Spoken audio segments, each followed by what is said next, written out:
Okay, it looks like it's 4 o'clock and we are starting to have some participants trickle in. So I will go ahead and get us started. Welcome and good afternoon, everybody. My name is Dr. Valdivias. I am the Director of Community Programs and Education with the Food Bank of Santa Barbara County. And this is our Food as Medicine program. This afternoon, we're going to be talking about intermittent fasting. I'm sure that's why you're all here. And we have a great presentation for you. Before I get started with that though, this is a webinar, so we cannot see or hear you as participants in the webinar. But what you can do is use the chat function or the Q&A function. So if you have any comments or questions, please feel free to put those in the chat at any time. And at the end of the presentation, I will circle back to the chat function and I'll read the questions aloud, giving our panelists some time to respond for you. So please feel free to do that. In fact, we highly encourage it. Also, before we begin, I do have a little disclaimer to read, and then I will introduce our speakers for today. So the disclaimer is that this presentation assumes a level of food security that may not be applicable to all viewers. The main focus of the food bank's effort is to serve individuals and families facing a daily challenge of food insecurity and hunger. And we recognize that these community members are under far different conditions. We do not recommend this approach for anyone who does not have consistent and reliable access to food. So please keep that in mind for yourself, and if you may be sharing some of the information with other community members around you. But with that said, I'll go ahead and introduce our speakers. We have Rebecca Weiland and Randy Miller, and these two incredible women are not only nutrition experts in our community, but we owe really a huge debt of gratitude for them. They really are the founders of the Food as Medicine program, and they have consistently contributed very high level content for Food as Medicine. If you like the program here today, you can also find them on our podcast at Food as Medicine on Google Podcast and I think it's Apple Podcast as well. So with that introduction, I want to thank both Randy and Rebecca for being here today and for the content you've provided. And I will hand it over to you to go ahead and get started. Okay, so we want to kind of offer you guys a disclaimer before we really dig into this, and that is that we are not doctors and we don't play doctors on TV or on the internet or on Zoom webinars. So this information that we're about to give to you is meant purely as education and information and not as medical advice. So we are hoping that these things might be things that you could discuss with your healthcare practitioner, but don't take them as medical advice, please. Okay, so what is fasting? Fasting really just means not eating. And for most fasts, water, black coffee, tea, no milk or whiteners or anything like that are allowed, and nothing else. That's all you can consume. Fasting is very on trend at the moment, and that's why we're talking about it here today, but it's actually really nothing new. It's been part of almost every human culture for millennia, sometimes because, well, sometimes for spiritual reasons or religious reasons, and other times just because there was no food, there was not enough food. And fasting is a stressor on the body. And we know that in a lot of cases, the body does benefit from mild stressors. And this is actually a process called hormesis, and it's active in a lot of kind of healthy behaviors that you could do. So it can have benefits for sure. But before we go into those, we do want to provide a little bit of context around this a very trendy tool. I did just call it a tool. And I want to point out that fasting is only one of many tools in a very large toolbox of possible health promoting behaviors. And not all tools are appropriate for all situations or all people. And there are actually people who should not fast. Some maybe just not right now, and some possibly never. and that's okay. There's still lots of tools in the toolbox. So if fasting's not the right thing for you, you still have options. We're going to cover the potential benefits and the potential pitfalls, and we're not here to be pro or anti-fasting. We're here to explain it to you, really, since it is a popular topic, and to give you a bit of perspective on it so that you can decide for yourself whether it might be right for you. And then if you do decide that, to set yourself up for success if you choose it. We do feel that if you do choose it, you should fast with intention and attention. So we are going to go over the benefits of fasting, and we're going to explain ways to do it. But before we do that, we're going to tell some specific groups of people either not to do it at all or to wait to do it. It is not for everyone, like I said. So who should not fast? Well, if you have dysregulated blood sugar, you may never have been diagnosed with diabetes or pre-diabetes, but if you already know that you can't go for 5 hours during the day between meals without kind of bonking, it's probably not the right time to try intermittent fasting. And if you do try it, there is a very good chance you'll be completely miserable. So we do recommend balancing your blood sugar first. And some approaches for doing this are emphasizing what we like to call PFF, protein, fat, and fiber, at every single meal. Or you could try like a ketogenic type diet or a paleo style diet. All of these, there's lots of different ways you can balance your blood sugar, and those are some options. And we do recommend doing that before you jump into any kind of fasting. Another group of people who should be careful or should not do it really is anybody who is malnourished or underweight. I would suggest working with a health or nutrition professional to get to the bottom of why that is and correct that before you try fasting. Another group, if you suffer from any form of disordered eating, fasting can be a trigger for cycles of binging and restricting. So, and especially disordered eaters who lean toward restricting food, fasting for some of those people can be used kind of as a cover to legitimize the restrictive behavior. So it's not recommended for this group of people. If you have known adrenal issues or adrenal dysregulation, and this is typically diagnosed by a naturopath or a functional medicine doctor who has measured your cortisol levels. Fasting stresses your adrenal glands because they have to produce more cortisol. And we're going to talk more about cortisol a little bit later in this presentation. Now, in a similar vein, if you currently struggle with a great deal of stress, you have anxiety, possibly panic attacks, maybe you've been diagnosed with PTSD, fasting is, like I just said, another stressor on the body. And if your body is already perceiving a lot of stress, it's probably not a good idea to pile on. I would avoid fasting for these groups of people. Another group, pregnant, nursing, or anybody planning to get pregnant women. In all of these cases, you want to be sending your body signals of abundance and letting it know that it can focus on reproductive functions as opposed to focusing on, survival in this very moment. So you want to be sending your body the right signals. Also, during pregnancy, you've got a fetus that's developing, and it's, of course, very important to make sure you're maximizing calories and nutrients to support that development. And then lastly, anybody under 18 years old, and, given what we've learned about brain development and how, some boys don't get there till they're 25, these are developing bodies and brains. And again, you want to maximize nutrients and calories so that process can be optimized.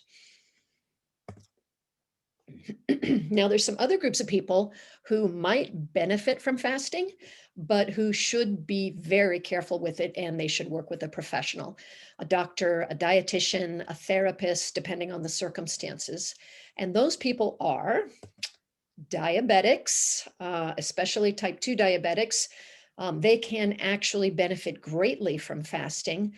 but they should always have the supervision of a doctor, especially if they're taking any kind of medication for it, because medications might need to be adjusted. So make sure you get that green light from your doctor. And then I'm kind of repeating myself here, history of disordered eating. We've already talked about restrictive types, but there are, no group is a monolith, and there are lots of different reasons for disordered eating. I was actually surprised to learn that there are some eating disorder specialists out there who have found that intermittent fasting for very specific groups of clients, typically those who tend toward binging or chronic overeating, specifically to self-soothe, that intermittent fasting has been a useful tool. So depends on where they are in their recovery journey. There are a lot of caveats here, but I want to just, let everybody know that it's not impossible. But for purposes of this presentation, I want to emphasize very clearly that any recommendations it sounds like we might be making about intermittent fasting assume that you have a healthy relationship with food and you're good to go in that department. And if you're not, we encourage a therapist. All right, another group, people who suffer from heartburn, or GERD, as it's sometimes called, acid reflux. This group is kind of a maybe. It appears to be highly individual. Some people do experience complete relief from symptoms when they fast, and other groups get worse. So this is a group that you would probably want to work with your doctor if you already have heartburn issues. Couple more groups. If you have gout, ask your doctor before attempting any fasting, because fasting tends to increase uric acid levels in the blood. And gout is what happens when that uric acid crystallizes and goes into a joint, and it's incredibly painful. So you want to be super careful here. Work with your doctor. And then lastly, really anybody who's taking any medications, you want to consult your doctor, because depending on the medication, it might need to be adjusted, and you want to be on top of that. So that's it. We've laid out some situations where fasting is maybe not called for, or maybe you want to work with a professional. Now we can look at some of the benefits that it might bring for those situations where it actually is appropriate. Okay, so in terms of benefits, we're going to start with the benefits you can actually feel or see, because there are many that you can feel or see, but there are others that are happening cellularly that you won't feel. So let's start with the first one. And this is something you will definitely notice right away. So all that time you spend meal planning, shopping, washing, chopping, cooking, eating, cleaning every day, 3 times a day, now becomes free time. What will you do with all those extra hours? Maybe it's a beach walk. Maybe it's a bike ride. Maybe a game of cards with your roommate. Maybe you want to learn or play a musical instrument. Maybe you want to take an art class. Whatever the activity is, you get the point. In a world where many of us feel like we don't have enough time to get to all the things we enjoy, fasting really does free up time, and you do feel that. A second thing many people might notice is a sense of freedom. And that sounds a bit strange. So what do I mean by that? So there were 2 things that I noticed when I did it. Number one, it felt very liberating not to have to think about food all the time. It's such an integral part of our day. We don't actually even realize how much time we spend on it until we don't. So I'm a bit of a foodie. I spend a lot of time thinking about food, probably more than other people. And it was just really freeing for me. Just that, like, I'd start to think about it and then I'd realize there's nothing to think about because there is no food. The second thing was that before I began eating in a blood sugar balancing way, for most of my life, my blood sugar was not balanced. Now, of course, I didn't know that at the time, but one sign was that I always had to carry a bar with me in my purse. And that was because if I got hungry, I would get shaky, I'd get irritable, and I wouldn't feel well. And I never knew when it was coming. So I always had to have this emergency food or this emergency crutch. Now, after I switched to eating paleo at one point, and after I'd been doing that for a long time, my blood sugar stabilized, but I didn't realize yet that I could go without food because mealtime would come and I'd feel hungry and I'd eat. But once I began fasting, that was when I really noticed that I no longer had to have a bar with me anymore.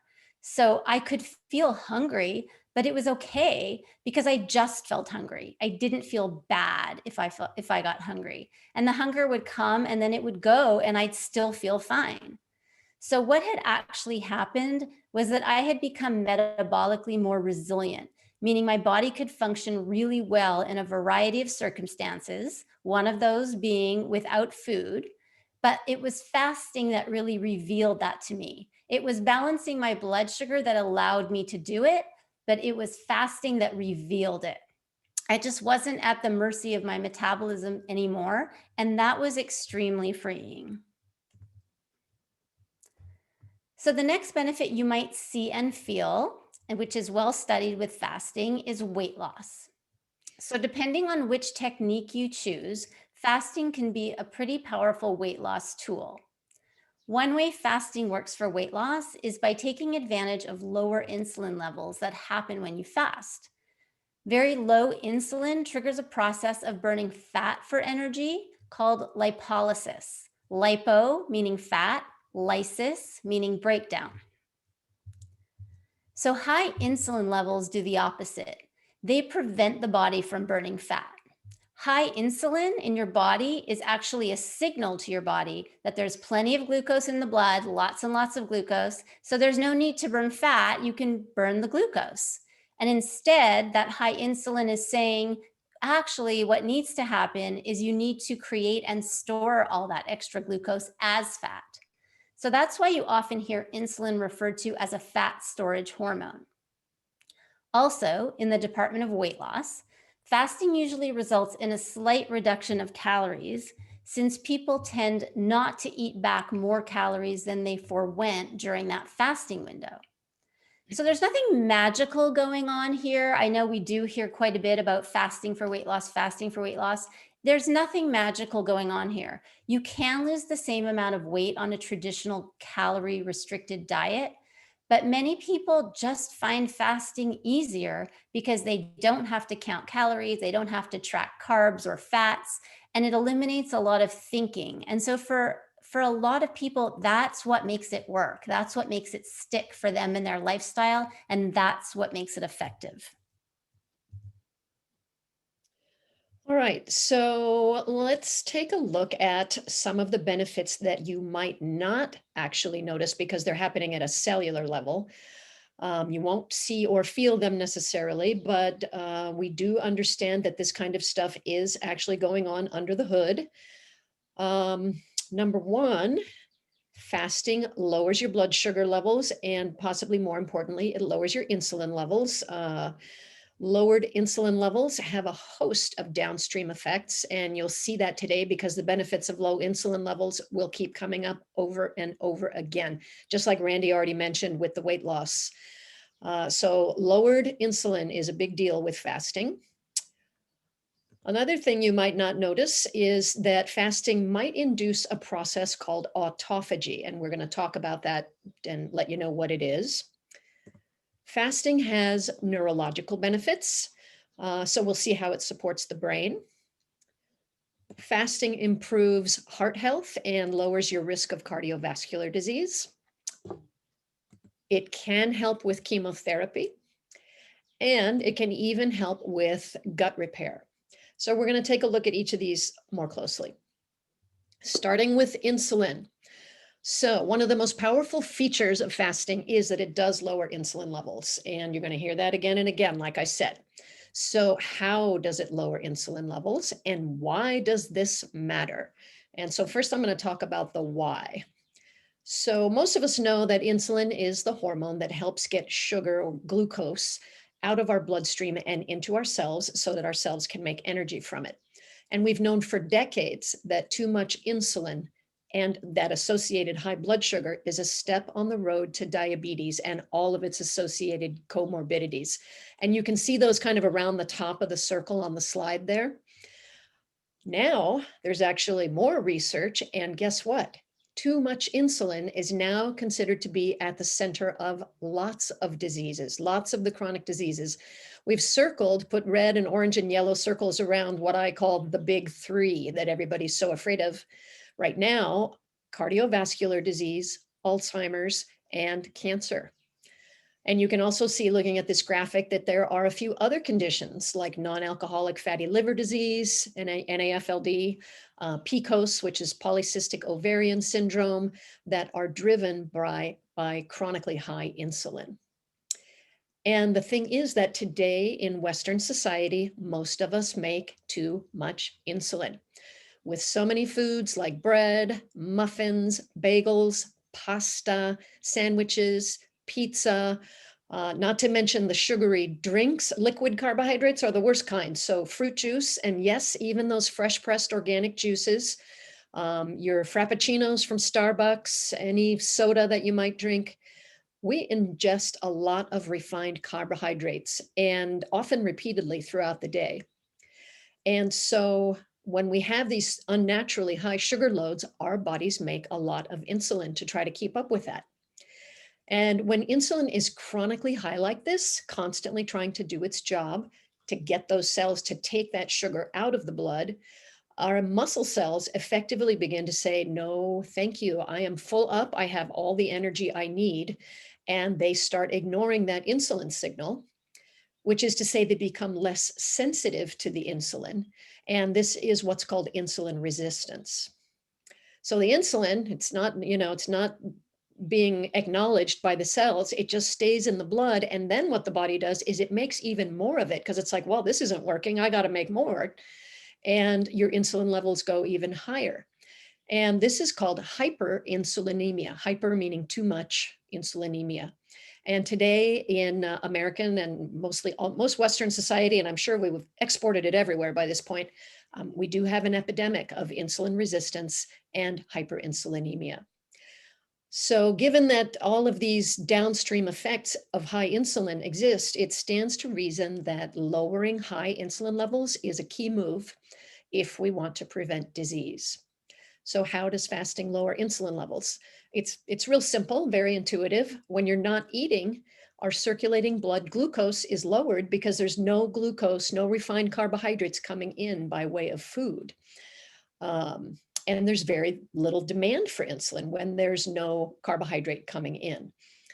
There's no job for the insulin to do, so the body just makes less of it. And over time, you have lowered insulin levels when you fast. Okay, and so the next benefit that we listed on that slide a minute ago is autophagy. Now, what is autophagy? Well, auto means self, and phagy, I think it's Latin or Greek or something in the root word there, but it means to eat. So it literally means eating oneself. And the cells of the body are kind of like car parts in that they age and they begin to break down and they need to be removed or replaced. Autophagy is a form of cellular cleansing. It's a regulated process. It's very orderly, and it breaks down and recycles dysfunctional and damaged cells and cellular components. So once that cellular debris has been removed, the renewal process and the creation of healthy cells can start. So autophagy kind of makes room for the body to regenerate itself. So we like autophagy. We want to have it happening. The thing is that high levels of glucose, insulin, and proteins, which we get when we eat too much or too often, they all turn off or suppress autophagy.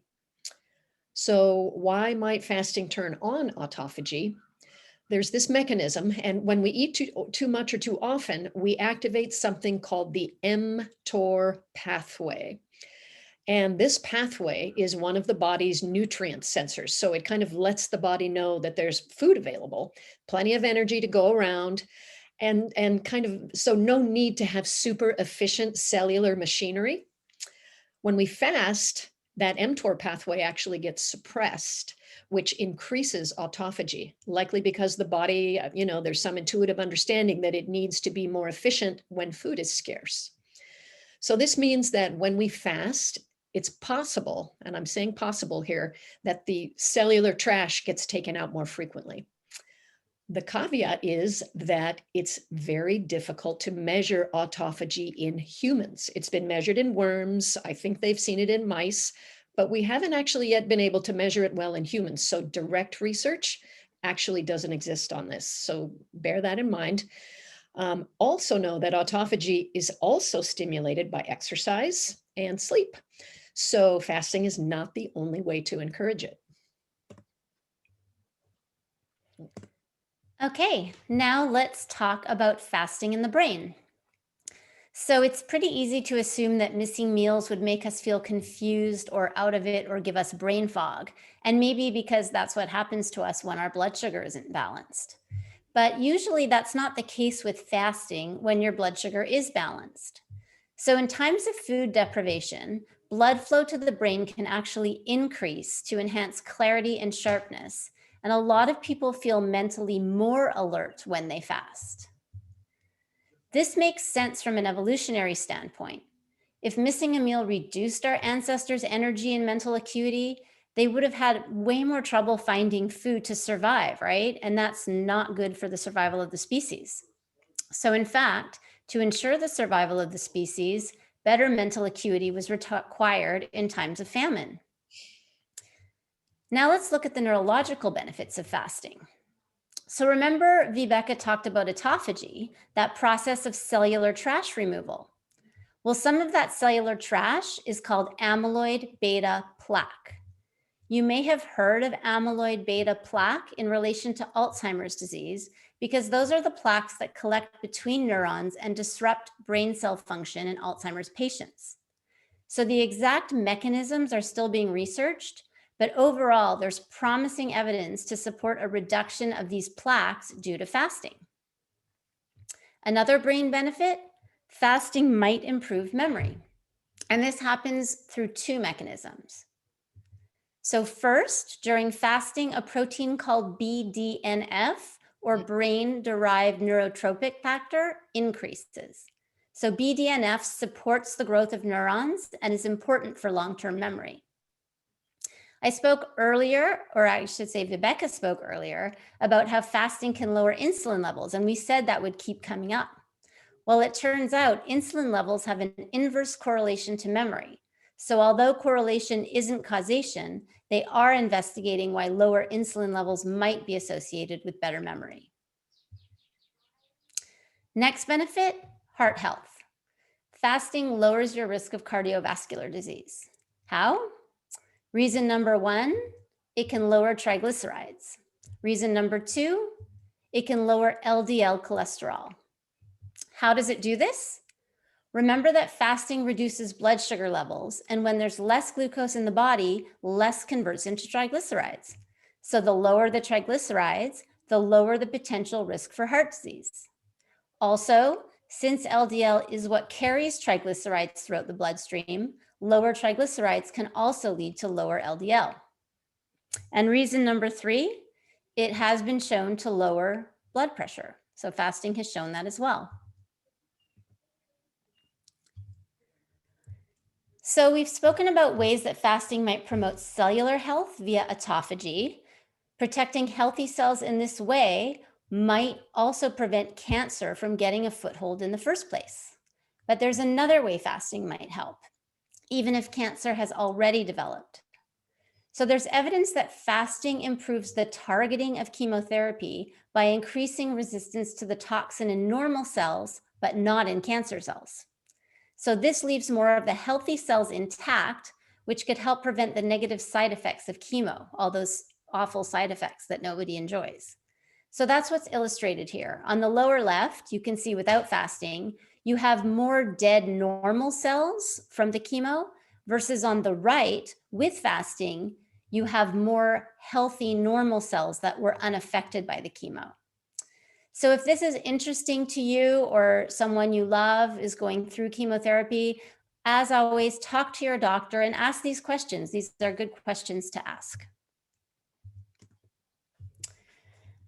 So next benefit, when we eat all the time, there is constant wear and tear on the gut lining because food is constantly going through that pipe and wearing and tearing away at it.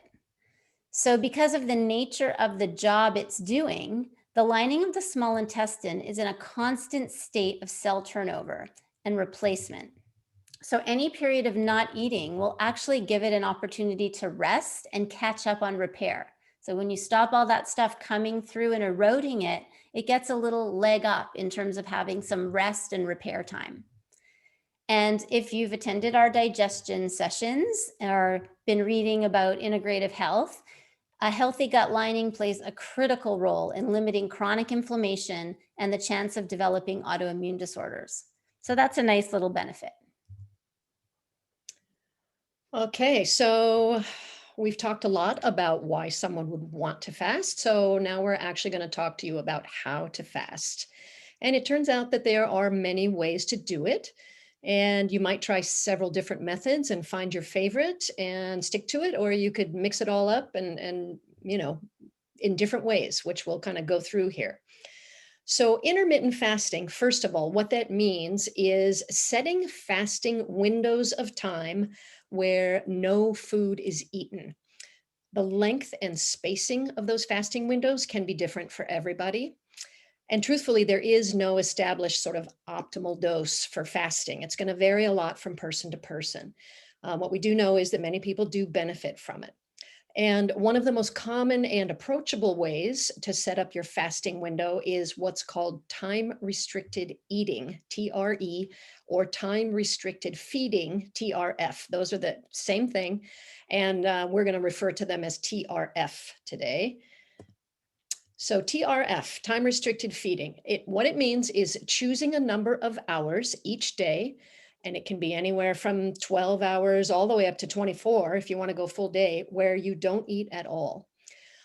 We all do fast naturally overnight, so lots of people start this by just expanding on that overnight fast a few hours at a time. So just to give you an example, if I used to stop eating by 9 p.m., I could just decide to stop eating by 7 p.m. And if I used to always get up and eat breakfast at 7 a.m., I could push that out a couple hours until 9 a.m. And by doing those two things, couple hours on each side, I just expanded my fasting window from 10 hours to 14 hours. And since I was asleep for 8 of those hours, there was not that much sacrifice involved.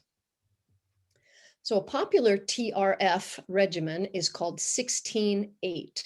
16-8. So this is where people fast for 16 hours, and then they have an 8-hour, what's called a feeding window, a fasting window and a feeding window, 16-8.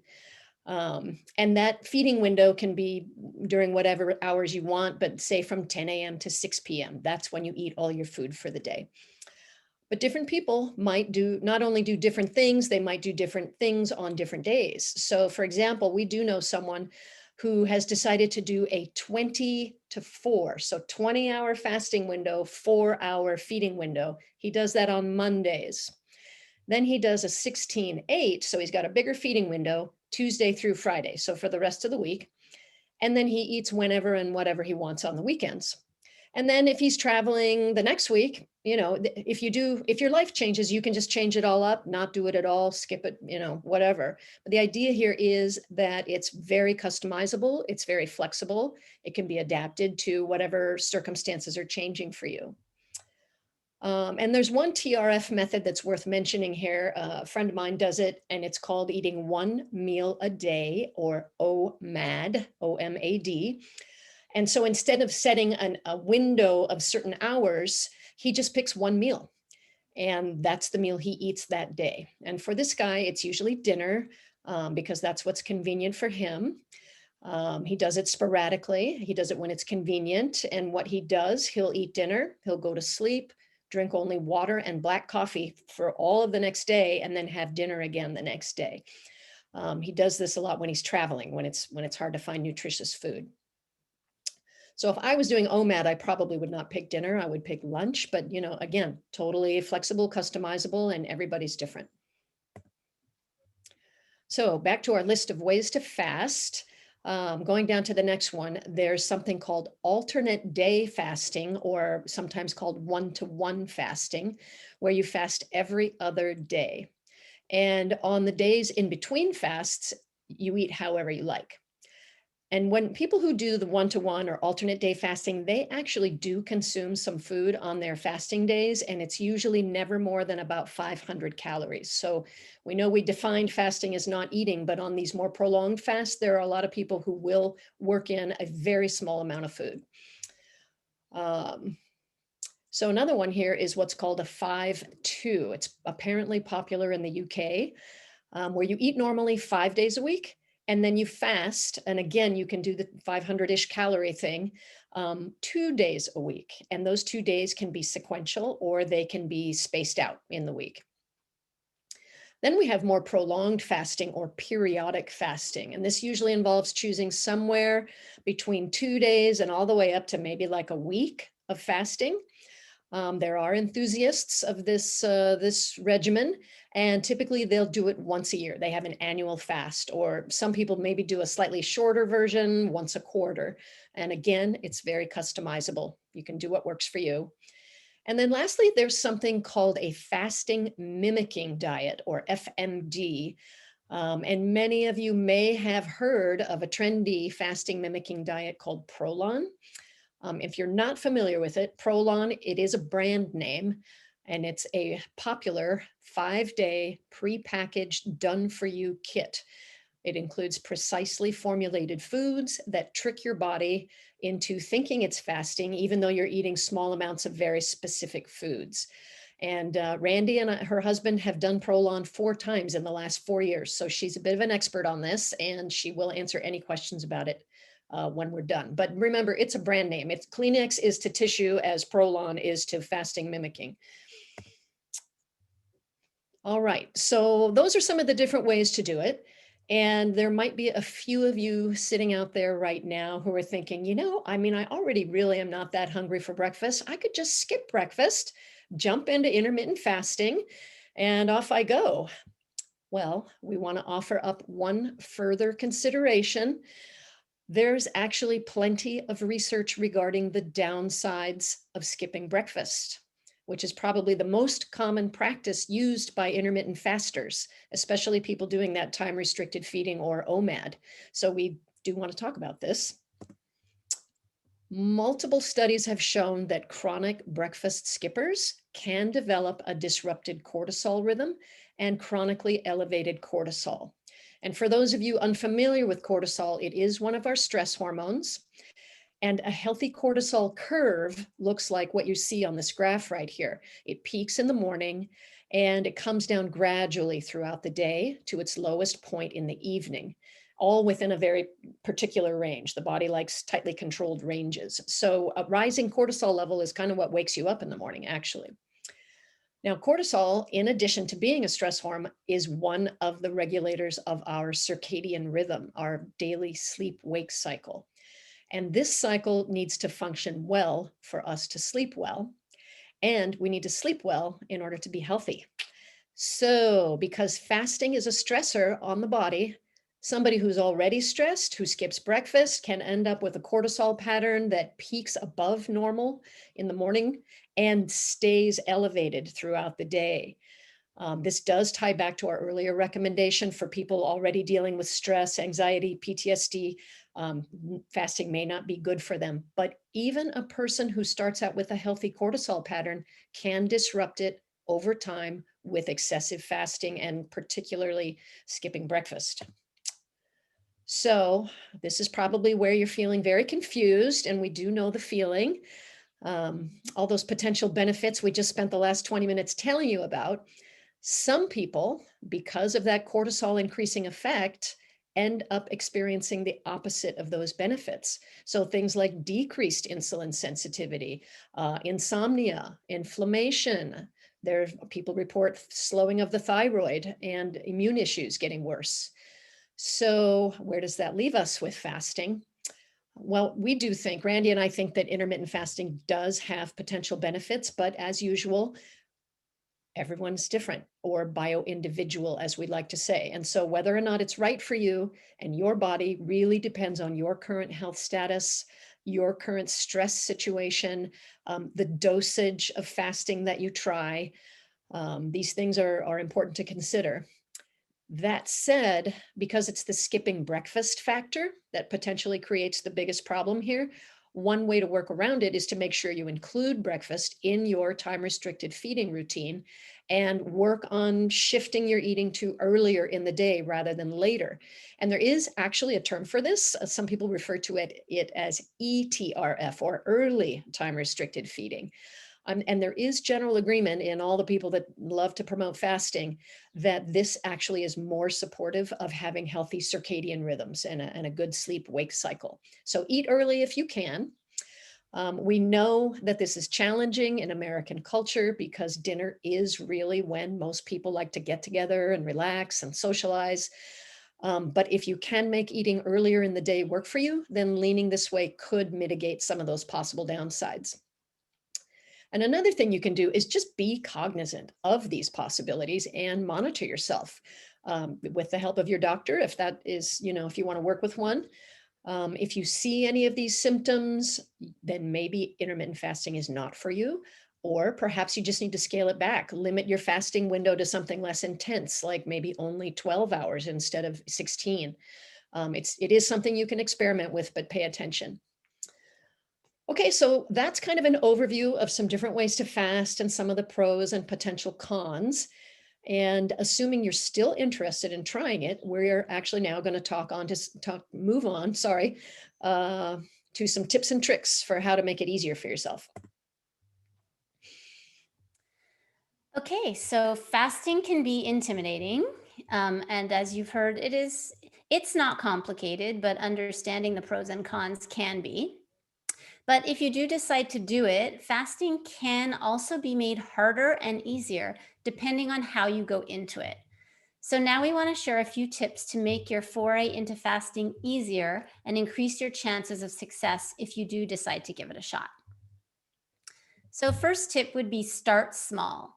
So start with time-restricted feeding overnight and work up from there, expanding your fasting window slowly. And maybe that's an hour at a time in one or both directions, keeping in mind that eating earlier in the day is likely better. And once that's pretty easy for you, meaning you can do, say, an 18 or 20-hour fast, no problem, then you can consider experimenting with more extreme kinds of fasting, like alternate day fasting or 5-2, or a fasting mimicking diet like Prolon. So start small. If you want to make it easier on yourself, another option is to try a ketogenic diet for 2 weeks before any multi-day fasting, and make sure you're in ketosis beforehand by checking your ketone levels, which you can do in your blood, in your breath, or in your urine. So by doing keto first, your body's already transitioned into that fat burning mode. And so it will just continue to burn fat during your fast. And that will make the whole experience easier. And I know there are even ketogenic vegetarians and vegans. So you can do it from any place where you are, and getting yourself into keto can really make that fast much easier. Next tip is take it easy. So if you're doing a longer fast, and when we say longer fast, we mean something like 2 to 7 days. And if your body isn't already in ketosis, used to burning fat as fuel, take it easy on the exercise and in general during that fast. So it can take 2 weeks for muscles to adapt to using fat for energy, which is what it's trying to do, your body, when you're fasting. So working out and going hard during a multi-day fast can feel really challenging. So if you're considering something like TRF, let's say, for example, a 16-8, then you don't need to worry. Your liver stores 24 hours of glycogen, so you should have plenty of fuel for activity, unless you're like a super athlete or training for an event. But if you're not and you're going for a longer fast, just take it easy on yourself. Don't make it harder than it has to be. I learned that the hard way on Prolon, by the way. Next is make sure you get enough water, salt, and electrolytes during a multi-day fast. This is because while your body's adapting to fasting and ketosis, the kidneys can get a bit inefficient with sodium because they're trying to preserve your potassium levels, which is a really high priority for your body. So by giving your body more electrolytes during this adaptation phase, you'll help support it, and you'll likely just feel better. It'll smooth out the transition for you. Yeah, actually, you should have electrolytes for the whole fast. I want to make sure that's understood. Yes, it'll Yeah, make it easier. yeah. Next one is get a fasting buddy, especially for multi-day fasts or for fasting mimicking diets like Prolon. So it's so much easier. As Viveka said, my husband and I did Prolon together, and doing it together made the whole thing much more doable. It's easy to encourage each other. It's easier when not one person's eating and the other person's not, like one person's eating, the other person's not. So when the going gets tough, it's really nice to do it together. There are also online communities that can be very helpful here, and a lot of Facebook groups you can join, and you can be supported there by people who are beginning fasters, as well as fasting veterans who no doubt will have good tips for you as well. And our last tip today is to measure. So many people fast to improve metabolic health, and it's helpful to at least have a baseline of blood markers so you can monitor your progress over time. Otherwise, you may not even know if fasting is effective for you or is harming you, or if it's doing what you're doing it for, if you're getting close to your goal. So there are several physical markers you can monitor with the help of a doctor, depending on your health status and goals. Some you may ask your doctor about are, let's say, a fasting glucose and insulin level, a hemoglobin A1C, and a lipid panel, which will include cholesterol and triglycerides. And those could be a good baseline, and you can really watch to see if those numbers change, if that's your goal. So work with a doctor to figure out what's right for you. So those are all our tips. And now, lastly, we are going to cover the pitfalls and how to avoid them. Okay, so assuming you've come with us this far and you think you might still want to try intermittent fasting or a longer fast, depending on where you're at with all this, we want to prepare you for some potential pitfalls. Most people do tolerate intermittent fasting without any serious trouble, but mild side effects can and do happen, and especially on those longer fasts. Severe or disabling symptoms are very rare, and if you have them, you should immediately break your fast. That's just don't fast if you have something bad. The key here is the word mild. So for those mild symptoms and side effects, it's important to plan ahead for how you're going to respond. Being prepared will increase your chances of success. So what's the most common side effect of fasting? Hunger. And the key here is to recognize that for people who generally have a healthy relationship with food, like we said, most hunger is benign and you can just ignore it. People who fast, have a fasting regimen, typically find that hunger comes and goes in waves, and usually just ignoring it and doing something else helps it go away.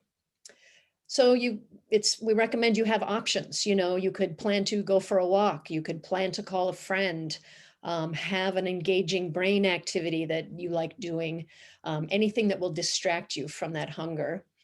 Also, frequently sparkling water as opposed to flat water, hot water, or water with salt can reduce hunger sensations. The most important thing here is just to anticipate that you will feel hungry from time to time, and A, to realize that it's okay, and B, to have a plan for dealing with it.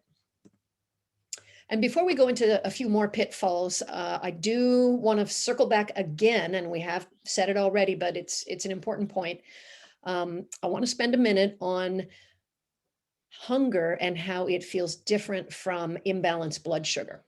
It's okay to feel hungry. Like I said, it's typically a feeling in your stomach. I kind of feel it as almost like a sucking sensation in my stomach, but it's only in my stomach.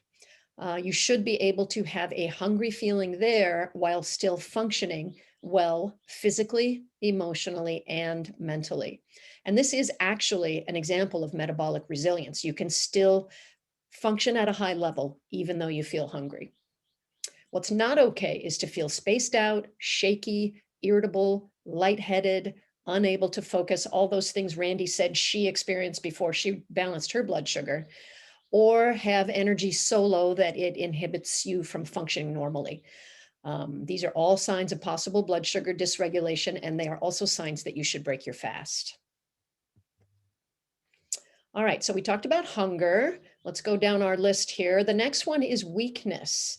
Some people find that they become a bit weak while fasting, and these mostly apply to longer fast, 2 days or more. If you shouldn't be experiencing these if you're doing sort of a daily time restricted feeding or OMAD regimen. So weakness comes up on longer fasts, and particularly athletes, people with physically demanding jobs, it might be an issue for them. And if you're an athlete, you might actually need to scale back your activities a bit if you really are committed to your fast. Drinking plenty of fluids and supplementing with that salt are two important ways to prevent feelings of weakness. Mild weakness can happen, but you should not feel extreme weakness or difficulty walking or standing, anything like that. If you do, you should break your fast, contact your doctor. In a similar vein, headaches or dizziness, some people experience these, and similar to the weakness, a good way to prevent them is to stay very well hydrated and make sure you're getting lots and lots of salt and electrolytes. Severe or debilitating headaches or dizziness are not typical. And again, it would be time to break the fast if you had those. Another one that comes up for people is constipation. You know, we love to talk about poo. So it makes sense that if you are eating less, you will have fewer and smaller bowel movements, less in, less out. This doesn't necessarily mean that you're constipated. And as long as you don't feel bloated or uncomfortable and you don't have to strain to have a bowel movement, you're probably actually not constipated. But if you do experience those symptoms, you're going to want to take a look at your hydration, make sure you're well hydrated, and you might want to try supplementing with magnesium.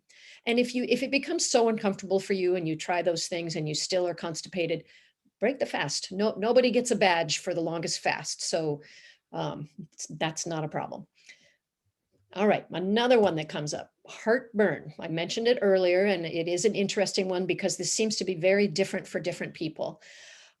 This is just an area where you're going to have to experiment on yourself. If you're taking heartburn medications of any kind, you might want to work with a doctor.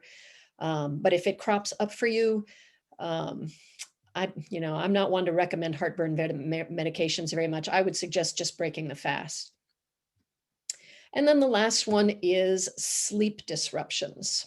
This one is actually quite common on longer fasts, and it's likely due to the surge in hormones like noradrenaline and that cortisol that we've been talking about. There is kind of this general activation of the sympathetic nervous system. That's your so-called fight or flight response.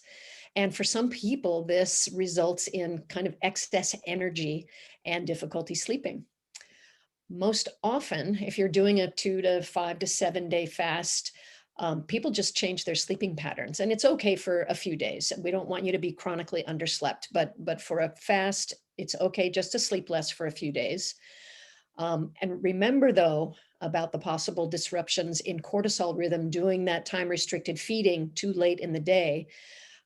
This also is a sleep disruption, and we don't want long-term disruptions to your circadian rhythm, so pay attention. All right, excuse me. So to wrap up, why would you want to fast? Well, assuming that you are a good candidate for fasting, number one, it's simple. There's nothing to measure. There's no macronutrients to understand. There's nothing to explain or grapple with. You're either eating or you're not eating. And for some people, the simplicity of this really works for them. Number two, it's free. And you might even save a few dollars and time by buying less food, unless, of course, you do Prolon, which is absolutely not inexpensive. Number three, as we've talked about, it's very convenient and very flexible. Number four, it can be done in conjunction with any eating style. So you could be a fan of keto, or you could be a vegan, or you could be a paleo style eater, vegetarian. It really doesn't matter. You can incorporate fasting into any style of eating. Although I would suggest, like I always do, that just as you cannot exercise your way out of a bad diet, you cannot fast your way out of a bad diet either. Whole foods, nutrient density are always key, no matter what the timing of your eating is. And then lastly, it's been shown to be as or more powerful than pharmaceuticals for reversing type 2 diabetes. But again, work with your doctor. And that's it. That's what we have for you today. Thank you for listening. And we are going to stick around for any questions that people have. Thank you both so much. We do have some questions that popped into the chat box, so I'll go ahead and read those now. So first, is frequently feeling stomach acidity considered heartburn? I think this was mentioned at the beginning of the talk. Feeling like a burning sensation in the stomach. Yeah, it's kind of interesting because that can manifest in a lot of different ways. For some people, they don't really ever feel burning. They just have this kind of low level chronic cough, like they feel like they need to clear their throat a lot. That's kind of an early sign of some heartburn developing. So, I mean, I guess my answer would be potentially yes, that could be a sign of heartburn. Okay, next question. Are there actual data to support benefits of fasting for chemotherapy, or was that slide just about a possibility that it could impact chemotherapy? There is, Sure. Go ahead, Randy. Yeah, I think one good resource to look into that is Valter Longo, Longo, Valter with a V. So he is actually the founder of Prolon, but that's sort of a tangent. The reason I recommend him is because he works in oncology and he did a lot of the research on fasting and chemotherapy, and that's where he started. So I would recommend looking into his work and his research if you're interested in that. The next question is about the effects on the gut lining. Has the benefit of fasting on gut lining health been shown, or does the gut lining continue cell turnover regardless of the food load? It is always turning over cells. The gut lining is always repairing itself. So I guess you could say that is a reasonable, educated guess. I have not seen data specifically around fasting, but I have seen a lot of diets where in order to repair the gut, you remove food.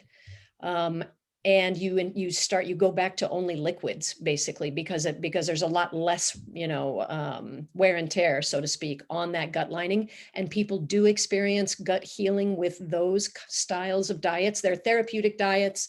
And then they gradually reintroduce like really soft cooked vegetables. And, it's this gradual process of reintroducing the full diet into this person's compromised digestive tract. So I do think it stands to reason that fasting would help with gut healing, given that those other kinds of diets do.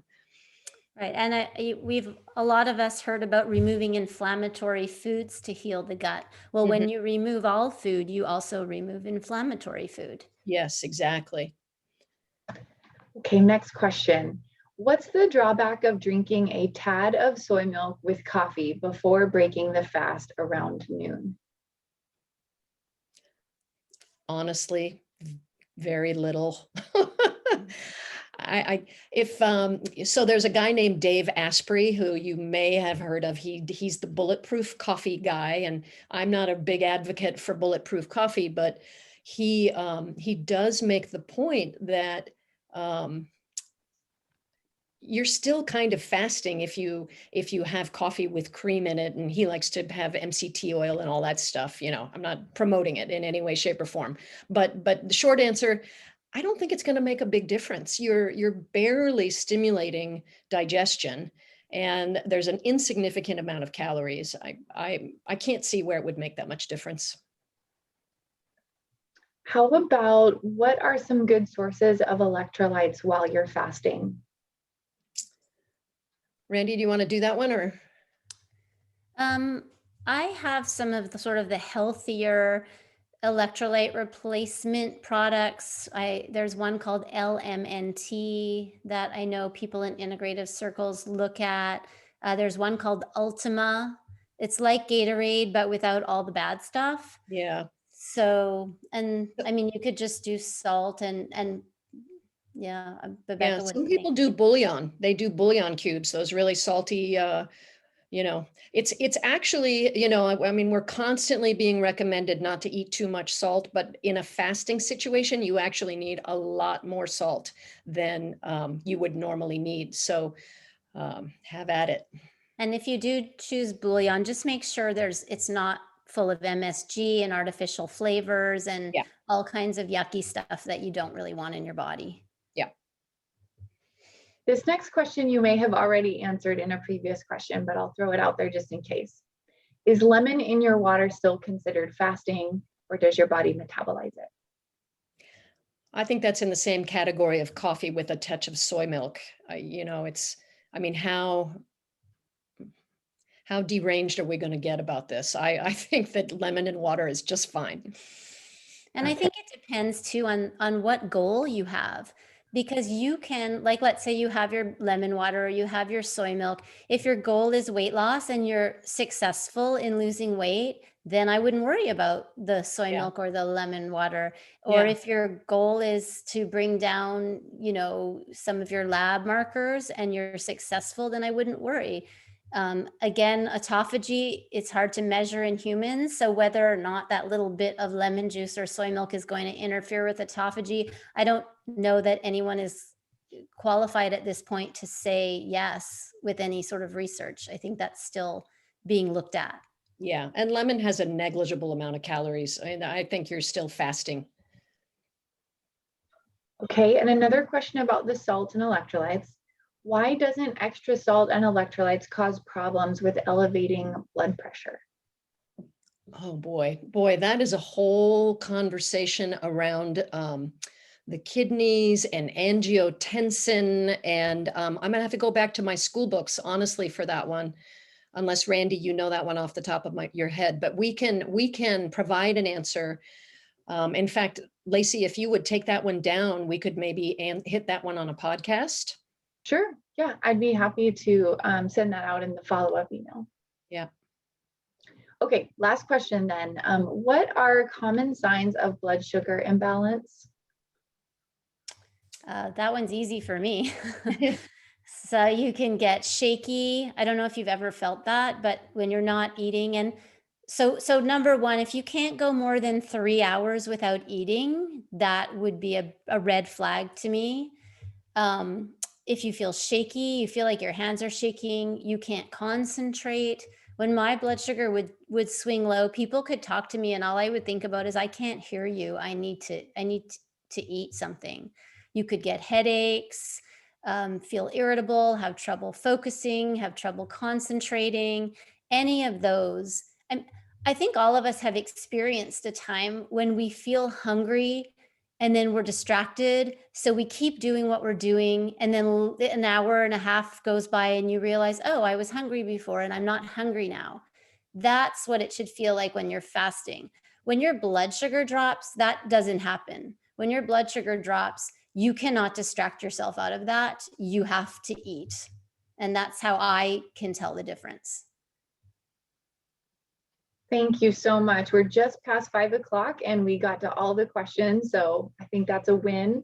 And I just want to extend a huge thank you to both Randy and Rebecca for this great presentation. And thank you to all the attendees who made it today. We really appreciate that. And like I said, I will follow up with an answer to your question by email, as well as a link to the recording if you'd like to revisit any of this information. So thank you to everyone who came, and thank you, Rebecca and Randy. Have a wonderful evening, everybody. Thank you, everybody. Bye-bye. Thanks, everyone. Bye.